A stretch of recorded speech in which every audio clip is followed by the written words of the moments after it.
Талай сөз бұдан бұрын көп айтқанмын. Талай сөз бұдан бұрын көп айтқанмын. Түбін ойлап, уайым жеп айтқанмын.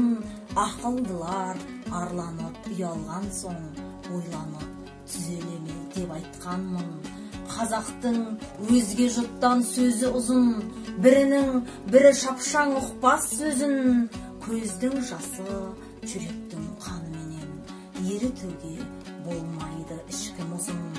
Жұртымай, шалқақтамай сөзге түсін, ойланшы сыртын қойып сөздің ішін. Ұржаңдамай тыңдасаң мен кетеді, шығарған сөз емес қой әңгіме үшін. Адасып алаңдамай жол таба алмай, беререк түзу жолға шыққам алмай. Не ғылым жоқ, немесе еңбек те жоқ, ең болмаса кеттің ау, мал табылмай. Мен Түркістан облысы, Түлкібас ауданы, Әлия Молдағұлова атындағы жалпы орта мектебінің қазақ тілі мен әдебиеті пәнінің мұғалімі Қойлыбаева Гүлнұр Жаңабекқызы.